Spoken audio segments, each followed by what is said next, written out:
अगर आप एलर्जी से परेशान हैं, यानी आपको दाद, खाज, खुजली, छींकना, खांसना, अस्थमा, दमा, ऐसी अगर आपको एलर्जी है तो आपके लिए सबसे बढ़िया है भ्रमर मुद्रा। भ्रमर का मतलब होता है भौरा। भ्रमर मुद्रा अगर आप करेंगे तो आपको जो है कभी भी मौसम बदलते समय खांसी, जुखाम, आंखों से पानी आना, नाक से पानी आना, चमड़ी पे लाल लाल चितके हो जाना, या आपको जो है अस्थमा का अटैक आना, दमा का अटैक आना, आपको जो है खांसी आना, तो इससे बचने के लिए आपको जो है भ्रमर मुद्रा करना चाहिए। और सबसे पहले क्या करना चाहिए कि आपको you should try to find out allergen. Allergen का मतलब क्या है कि जिससे एलर्जी होती है, जैसे कि आपका धूल हो गया, धुआं हो गया, धूप हो गया, यानी किसी को क्लाइमेट से एलर्जी होती है, चेंज ऑफ क्लाइमेट से।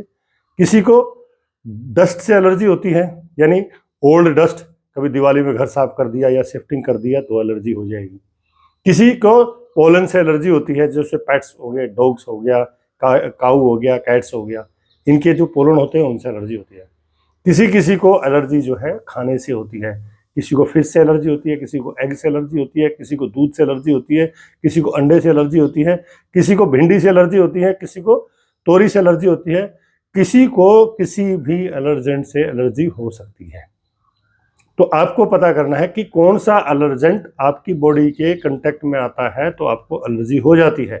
पता कैसे एलर्जी कब लगेगा कि एलर्जी होने से आपको खुजली शुरू हो जाएगी, नाक से आंख से पानी आना शुरू हो जाएगा, आपको ब्रीथिंग परेशानी शुरू हो जाएगी, डिफिकल्टी इन ब्रीथिंग, टिक्सनिया जिसे बोलते हैं वो आपको हो सकता है। या आपको जो है कभी कभी अगर एलर्जी ज़्यादा है, कभी कभी जो है वास्प के काटने से या बी के काटने से आपको जो है एलर्जी हो सकती है। इवन हनी बी के काटने से भी आपको एलर्जी हो सकती है। एनाफ्लेक्टिक बोलते हैं उसको, ये एनाफ्लेक्टिक है, कभी कभी किसी मेडिसिन से एलर्जी हो सकती है। तो एलर्जी किसी भी चीज से हो, लेकिन योगा में एलर्जी को जो है खत्म करने के लिए योगासन है, प्राणायाम है, मुद्रास है।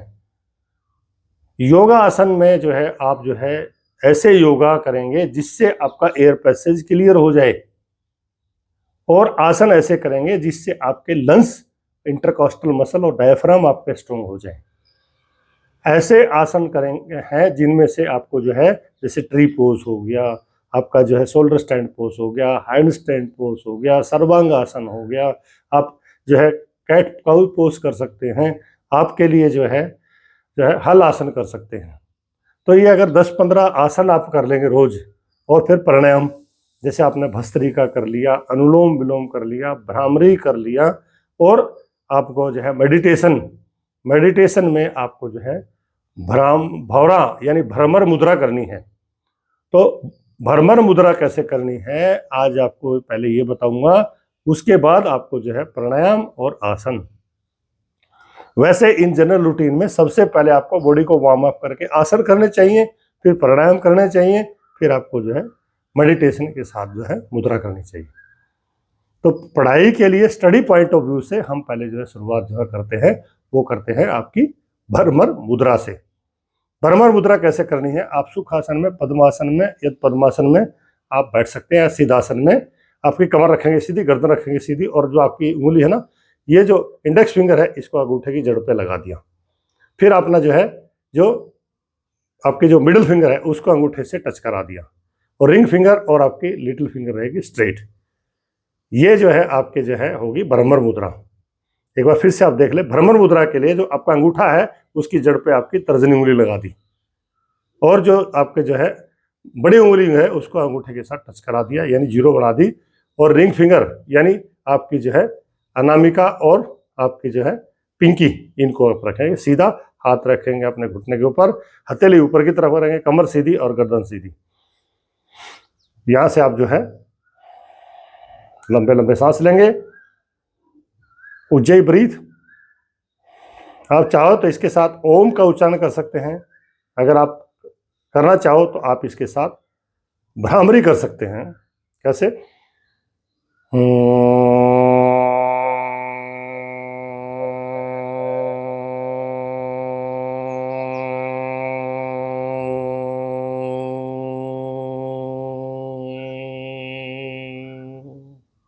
मैंने नाक से लंबा सांस लिया और भंवरे की आवाज निकालते हुए आपको जो है करनी भ्रमरी यानी हनी बी साउंड।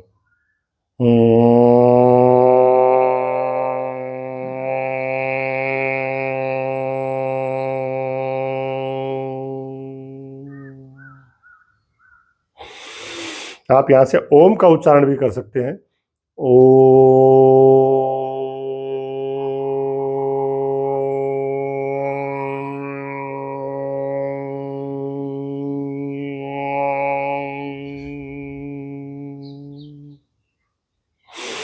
इससे क्या होगा, आपका इम्यूनिटी पावर बढ़ेगा। इम्यूनिटी पावर मतलब your power to fight against the allergen. और डाइट का इसमें बहुत बड़ा हाथ होता है।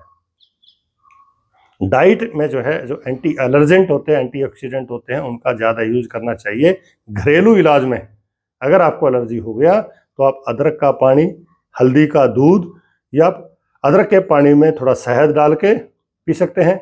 लहसुन, अदरक, हल्दी, शहद, दालचीनी, ये जो है एलर्जी से छुटकारा दिलाने के लिए घरेलू उपाय हैं।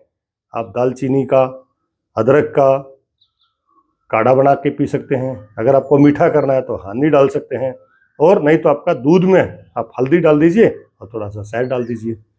तो ये जो है, इससे आपकी इम्यूनिटी स्ट्रांग हो जाएगी।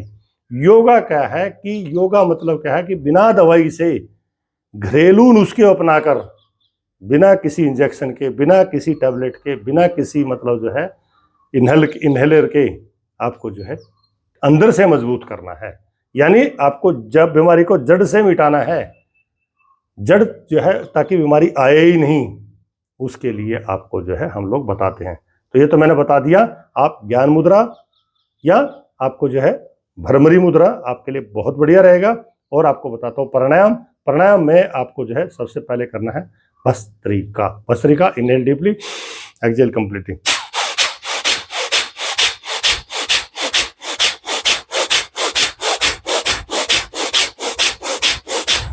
इससे क्या है कि आपके एयर पैसेज क्लियर हो जाएंगे।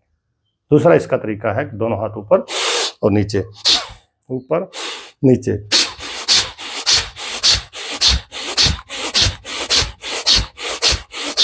इससे क्या है, आपके फेफड़े मजबूत होंगे, इंटरकॉस्टल मसल मजबूत होगी, आपका जो है डायफ्राम मजबूत होगा, आपकी श्वास लेने की टोटल लंग्स कैपेसिटी आपकी इंक्रीज हो जाएगी।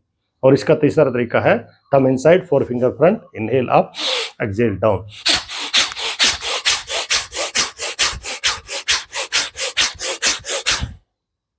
ये जो है आपका है कपाल, जो है आपको भस्त्रिका आप करने कपाल भाती। कपाल भाती के लिए डायफ्राम से नीचे,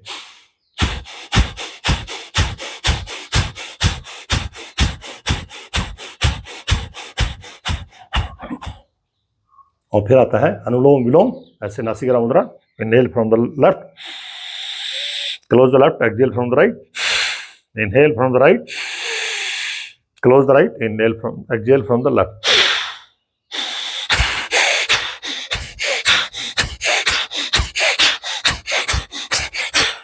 ये अल्टरनेट ब्रीथिंग आप जो है अनुलोम विलोम भी आप इससे कर सकते हो। तो जो है मैंने आपको प्राणायाम बताए हैं 5। आपको क्या करना, भस्त्रिका, आपको करना भ्रामरी, आपको करना अनुलोम विलोम, आपको करना है आपका जो है कपालभाति, आपको करना है आपका ओम चैंटिंग। तो ये जो अगर आप प्राणायाम करेंगे तो 5 प्राणायाम कर लेंगे तो आपको जो है एलर्जी कभी नहीं रहेगी, कभी आपकी छींक नहीं आएगी, खांसी नहीं आएगी, कभी एनाफिलैक्टिक शॉक नहीं होगा। किसी एलर्जेंट को अगर आपको अवॉइड करना है, जो भी ट्रिगर्स हैं उनसे बचना है। और फिर स्ट्रेस आपको रिलीज करना चाहिए ताकि टेंशन की वजह से ज़्यादा ना हो। और अब आते हैं आसन। आसन में जो है आप जो है इसमें जो है सबसे पहला जो आसन रहता है वह है डाउनवर्ड डॉग। आप अपना खड़ा हो जाइए और खड़े होके ऐसे सीधे, और अपने हाथ आगे की तरफ रखना है, ये ऐसे, ये है डाउनवर्ड डॉग। फिर धीरे धीरे अब जो खड़े हो जाएंगे, और उसके बाद अगला आता है ट्री पोज। दोनों हाथ अपना बराबर वजन, और अपना दाएं पैर पे पूरा वजन, बाएं पैर उठाया, हाथ दोनों ऊपर कर दिया, ये है आपका tree pose. Down, change, full weight on the left leg, raise your right leg, heel on the perineum, and toe parallel to the thigh and hand in नमस्कार मुद्रा and inhale up। ये बहुत बढ़िया आसन है अस्थमा के लिए। इसकी आपकी टोटल लंज कैपेसिटी आपकी बढ़ेगी। और जो दूसरा जो आसन रहता है वो होता है आपका जो है शोल्डर स्टैंड पोज, यानी आप अपना जो है ऐसे करके, और हेड स्टैंड पोज यानी आप जो है सर के ऊपर ऐसे खड़े हो जाएंगे सीधे। बहुत बढ़िया आसन। फिर यहाँ से वापस, और इसके दूसरा जो आसन रहता है वो रहता है आपका शोल्डर स्टैंड, हेड स्टैंड। अपना करना कैसे, ऐसे दोनों हाथ पैर को ऊपर ले जाके और सीधा खड़ा हो जाना ऐसे, शोल्डर स्टैंड।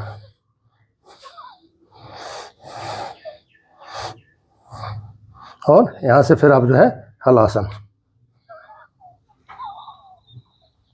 फिर वापस, और धीरे धीरे वापस आके अपना बैठ जाएंगे। तो मैंने जो बताए हैं आसन, प्राणायाम, डाइट एंड मुद्रास, अगर ये 4 चीज़ों का ध्यान रखोगे तो आपको कभी एलर्जी नहीं होगी, आपकी इम्यूनिटी पावर स्ट्रॉन्ग हो जाएगी, आपको कभी भी अस्थमा नहीं होगा, दमा नहीं होगा, सांस की तकलीफ नहीं होगी, आपके फेफड़े मजबूत हो जाएंगे, इंटरकास्टल मसल मजबूत हो जाएंगी, आपका डायफ्राम मजबूत हो जाएगा, और आप जो है एलर्जी को बाय बाय। आप इसको शेयर कीजिए, सब्सक्राइब कीजिए, और इसका फ़ायदा सभी लोगों तक पहुंचाइए, लाइक कीजिए।